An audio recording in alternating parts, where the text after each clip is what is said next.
வணக்கம் நண்பர்களே. இன்றைய காணொளியில் சிதம்பரம் நடராஜர் கோயிலின் முழுமையான கட்டிடக்கலை, கோயிலின் கட்டடக்கலை மகத்துவம். பஞ்சபூத ஸ்தலங்களில் ஆகாய தலமாக விளங்கும் சிதம்பரம் உலகின் நடனம் மற்றும் ஆன்மீக மையம். இப்போது ஆரம்பிக்கலாம். கோயிலின் பரப்பளவு.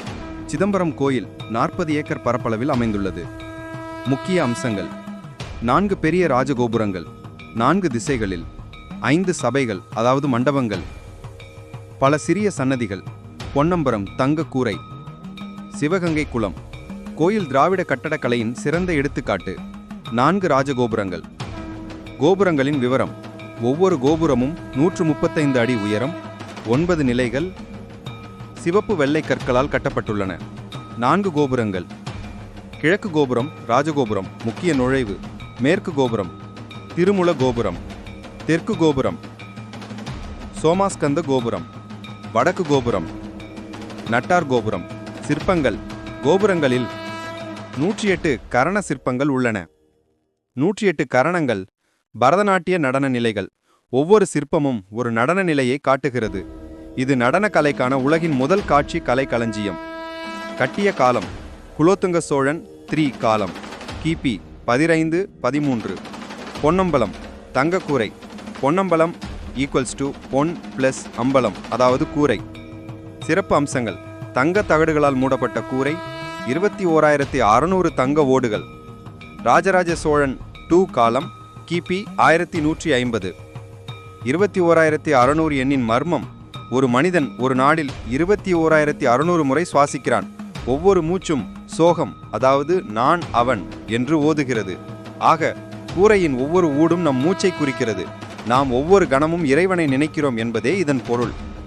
உள்ளே நடராஜர் முக்கிய சன்னதி உள்ளது. இதை சித் சபை அல்லது ஞான சபை என்பர். 5 சபைகள். 1 சித் சபை, அதாவது பொன்னம்பலம், மிகவும் புனிதமான சபை. நடராஜர் முக்கிய சன்னதி, மனித இதயத்தை குறிக்கிறது. 2 கனக சபை, தங்கத்தால் அலங்கரிக்கப்பட்டது, தங்க லிங்கம் உள்ளது, மூளையை குறிக்கிறது. 3 நிருத்த சபை, 1000 தூண் மண்டபம், சிவன் காளி நடன போட்டி நடந்த இடம், உடலை குறிக்கிறது. 4 தேவசபை, தேவர்கள் கூடிய சபை, விநாயகர் சன்னதி, கண்களை குறிக்கிறது. 5 ராஜசபை, அரசர்கள் கூடிய சபை, 1000 தூண்கள், பாதங்களை குறிக்கிறது. 5 சபைகளும் மனித உடலின் பகுதிகளை குறிக்கிறது. சிற்பக்கலை. கோபுர சிற்பங்கள்: தேவர்கள், தேவதைகள், புராண காட்சிகள், 108 நடன கரணங்கள், மிருகங்கள், தாவரங்கள், யாழி, கற்பனை விலங்கு. சன்னதி சிற்பங்கள்: துவாரபாலகர்கள், அதாவது வாசல் காவலர்கள், கணபதி 4 வடிவங்கள், சிவலிங்கங்கள் பல இடங்களில், நந்தி பல சன்னதிகளில். தூண் சிற்பங்கள்: 1000 தூண்கள், ஒவ்வொன்றும் வித்தியாசமான வடிவம், யாழிகள் தூண்களில். இசை தூண்கள்: தட்டினால் இசை வரும். நுண்கலை விவரங்கள்: சோழர் கால கட்டட சிறப்புகள். கிரானைட் கற்கள் துல்லியமாக வெட்டப்பட்டுள்ளன. சிமெண்ட் இல்லாமல் பொருத்தம். வெப்பம், குளிர், மழையை தாங்கும் வகையில் 800 ஆண்டுகள் உறுதியாக நிற்கிறது. வேலைப்பாடுகள்: தங்க வேலைப்பாடுகள் மிக நுணுக்கம். கல் வேலைப்பாடுகள் ஜரிகை போல். வெண்கல வேலைப்பாடுகள் அற்புதமான வடிவங்கள்.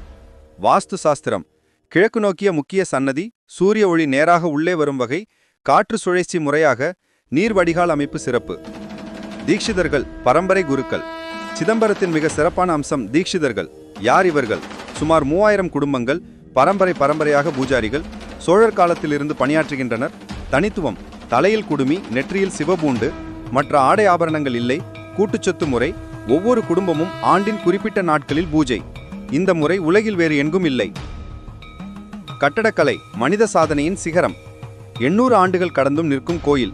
108 நடன கரணங்கள், 21,600 தங்க ஓடுகள், 5 சபைகள், ஒவ்வொன்றும் ஒரு அற்புதம்.